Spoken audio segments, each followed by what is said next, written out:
प्रिय अभिभावक बंधु, अगर आपने मेरा ये थंबनेल जो देखा है उस पे लिखा हुआ है कि आपका बच्चा किसी भी प्राइवेट विद्यालय में पढ़ेगा बिना फीस का, तो बिल्कुल ये सही है। मैं पूरी जानकारी आपको इस वीडियो में बताऊंगा। पूरा वीडियो अंत तक देखिएगा, कहीं वीडियो स्किप मत करिएगा या फॉरवर्ड मत करिएगा, नहीं तो जानकारी मिस हो जाएगी। सबसे पहले ये जानिए कि आरटीई है क्या। ये आरटीई उत्तर प्रदेश सरकार की एक स्कीम है, जिसके तहत इसने जो अलाभित वर्ग या दुर्बल वर्ग, मतलब जिनकी इनकम उतनी अच्छी नहीं है, जो अपने बच्चों को महंगा फीस वहन नहीं कर सकते हैं, ये उनके लिए स्कीम है। ठीक है। इसमें आवेदन करने के लिए आपको क्या करना होगा कि आपका बच्चा 3 साल से ऊपर होना चाहिए और 8 साल तक होना चाहिए, इसके बीच होना चाहिए, तभी आवेदन एक्सेप्ट होगा। आप क्या कर सकते हैं इसके लिए? सबसे पहले आप देखिए क्या क्या डॉक्यूमेंट चाहिए। डॉक्यूमेंट में मम्मी या पापा का किसी एक का आय जात निवास ये बनवा लीजिए। उनका आधार का जिरॉक्स चाहिए। बच्चे का जन्म प्रमाण पत्र, अथवा अगर वो नहीं है तो जो टीका लगता है बच्चों को, जो सरकारी हॉस्पिटल से मिलता है टीके का प्रमाण पत्र, वो होना चाहिए, क्योंकि उसपे बच्चे का जन्म की तिथि लिखी होती है, वो प्रूफ चाहिए। वो हो गया। उस और बच्चे का एक फोटो चाहिए। ये 5-6 चीजें आप लेकर के किसी भी सहज जन सेवा पे जाइए, वहां पे जाकर के आप आवेदन कराइए, या खुद से भी आप कर सकते हैं। खुद से करने के लिए भी मैं अभी बताऊंगा कैसे करना है। सहज जन सेवा पे जाने के बाद देखिए, एक चीज बता दूं कि इस आवेदन का कोई शुल्क नहीं देना है आपको। मतलब ऐसा नहीं है कि इसका कोई चार्ज लगता है। हाँ, सहज जन सेवा वाले जो चार्ज करेंगे 150, जो फॉर्म फिलअप करने का वो लगेगा। इस आवेदन के लिए कोई फीस गवर्नमेंट ने नहीं रखा हुआ है। ठीक है। तो आप आरटीई के तहत अपने बच्चे का आवेदन करवाइए। आपके घर से नजदीक में जो भी प्राइवेट विद्यालय होगा वो आपके बच्चे को मिलेगा। आपके बच्चे का वहां एडमिशन होगा। एडमिशन के टाइम आपको कोई भी शुल्क नहीं देना होगा विद्यालय में।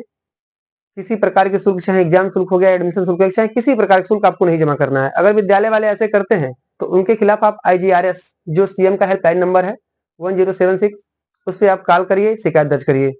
अब बताता हूं कि कैसे आपको आरटीई के तहत आवेदन करना है। आरटीई के तहत आवेदन देखिए, आप सबसे पहले गूगल खुद से कैसे करेंगे, गूगल क्रोम पे जाइए। गूगल क्रोम पे जाने के बाद आप आरटीई टाइप करिए क्रोम में। जैसे ही आप यहाँ पे RTE टाइप करके इसे सर्च करेंगे, देखिए यहाँ RTE लिखा हुआ है, यही लिखना है आपको, और यहाँ पे फिर आपको सर्च कर देना है। सर्च करने पे आपको यहाँ पे पहला वाला जो दिख रहा है, पहला वाला RTE एडमिशन या RTE आदेश लिखा हुआ है ना, तो इस पर आपको क्लिक करना है। मैंने इस पर क्लिक कर दिया है। अब देखिए एक ऐसा पेज खुल के आएगा। इस पेज में आप जब नीचे जाएंगे, स्क्रॉल करेंगे, मैंने डेस्कटॉप मोड में खोला हुआ है इसको। ठीक है। जब आप नीचे आएंगे तो इसमें आपको आने पे एक इंटरफेस खुल के आ रहा है। देखिए नीचे आपको यहाँ पे लिखा हुआ है RTE नोटिफिकेशन। अभी यहाँ पे फ़िलहाल कुछ है नहीं न्यू, सेशन 2026-27 के लिए। ठीक है। उसके बाद आपको एडमिशन प्रोसेस आएगा, उसके बाद यूज़र मैनुअल आएगा। ठीक है। यूज़र मैनुअल पे आप क्लिक करके देख सकते हैं कि क्या नई चीज़ें जुड़ी हुई हैं। ठीक है। या कैसे फॉर्म को फिलअप करना हुआ है, जो मैंने इसमें बताया हुआ है। ठीक। देखिए आप जैसे ही इसमें राइट साइड में जाएंगे तो स्कूल लॉगिन दिख रहा होगा। उसके नीचे आपको ऑनलाइन एप्लीकेशन अथवा स्टूडेंट लॉगिन पे आप जब क्लिक करेंगे तो एक पेज खुलेगा। उस पेज में आपको क्या करना होगा कि वहाँ पे नाम, जेंडर और फादर नेम, मदर नेम और निवास अपलोड करना होगा। मैं यहाँ पे क्लिक कर दिया हूँ। देखिए इस तरह से एक पेज खुल के आ गया। ये पेज खुल के आया अभी, हालांकि अभी काम नहीं चालू है, बैक जाता हूँ। अब हम चलते हैं एडमिशन शेड्यूल पे।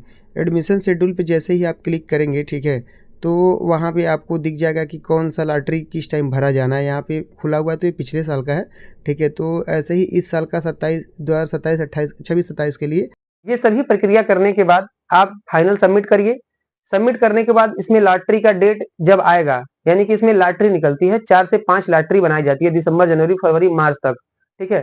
जबकि अप्रैल तक चला जाता है, अप्रैल तक होता है। ये 4-5 लॉटरी लगती है इसमें बच्चों के लिए। तो हर लॉटरी में अगर पहले लॉटरी में आपके बच्चे का नाम नहीं आया तो दूसरी लॉटरी में भी ट्राई कर सकते हैं। ठीक है। तो इसके लिए जब लॉटरी निकल जाएगी, बच्चे को स्कूल अलॉट हो जाएगा, तो आपको क्या करना होगा, जो रजिस्ट्रेशन नंबर है, रजिस्ट्रेशन नंबर और डेट ऑफ बर्थ डाल के अपने बच्चे का अलॉटमेंट देखना होगा कि कौन सा विद्यालय मिला हुआ है। वो आप प्रिंट अलॉटमेंट लेटर प्रिंट कराइए। प्रिंट करा के अब आपको उस विद्यालय पे जाना है जो आपके बच्चे को अलॉट हुआ है। ठीक है। उस विद्यालय पे जाने पर आपको क्या क्या जमा करना होगा वो भी जान लीजिए। बच्चे का अगर आधार नहीं है, अगर बच्चा आपका नर्सरी लायक है, अगर उसका आधार नहीं बना हुआ है, तो जो जन्म प्रमाण पत्र है वो चाहिए। अगर वो नहीं है तो उसके साथ आप जो टीका वाला आपने कार्ड लगाया हुआ था हॉस्पिटल से जो मिलता है उसका जेरॉक्स चाहिए, ठीक है। या तो जन्म प्रमाण पत्र चाहिए अथवा आधार है तो वो लगाइए, अथवा टीके वाला जो मिला हुआ है कार्ड वो। इन तीनों में से कोई एक हो गया। बच्चे का एक फोटो हो गया, अलॉटमेंट लेटर का आपने जो प्रिंट निकलवाया वो हो गया। 3 चीजें हो गई बच्चे का। अब गार्जियन का, मतलब मम्मी या पापा जिसका भी आपने आय जात निवास बनवा के ऑनलाइन करवाया था आवेदन आरटीई में, ठीक है, उन्हीं का वो सेम डॉक्यूमेंट जेरॉक्स फोटोकॉपी लेना है। अगर मम्मी का आपने फोटोकॉपी उसमें अपलोड करवाया होगा आरटीई के तहत बच्चे के आवेदन में, तो उसकी मम्मी का आय जात निवास, उनकी आधार कार्ड की फोटोकॉपी और उनका बैंक पासबुक इसमें अटैच करके स्कूल में जमा करना है।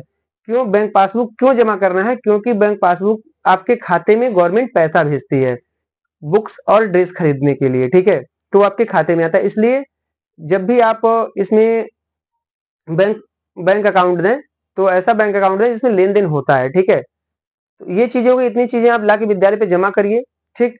आपको विद्यालय में 1 रुपए एडमिशन शुल्क के नाम पे नहीं देना है, चाहे कोई भी चार्ज नहीं देना है। अभी मैंने स्टार्टिंग में बताया कि अगर विद्यालय वाले एडमिशन नहीं लेते हैं तो उसके लिए आप आईजीआरएस पे शिकायत करिए, या जो नजदीकी बीआरसी है वहां पे जाके आप पहले लिखित शिकायत करिए।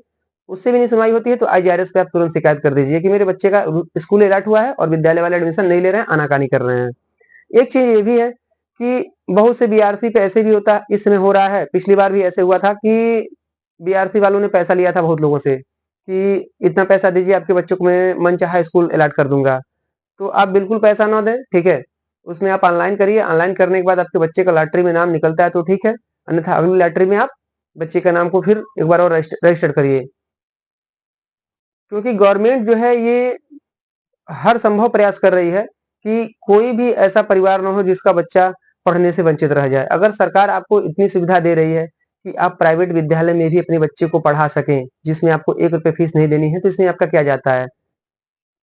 एक बार ट्राई करिए। दिसंबर का मंथ कल से स्टार्ट हो रहा है और साइट को बार-बार चेक करते रहिए जब भी आपको आएगा, और आपको मालूम चल जाएगा उस पे जब साइट आप देखेंगे तो कि ऑनलाइन कब से आवेदन हो रहा है। मेरे चैनल को अगर सब्सक्राइब नहीं किए तो सब्सक्राइब कर लीजिए, ताकि आपको यहाँ पे जो भी जानकारी है, ठीक है, जो भी इम्पोर्टेंट जानकारी वो मिलती रहे। आशा करता हूँ ये वीडियो आपके लिए हेल्पफुल हुआ होगा। धन्यवाद।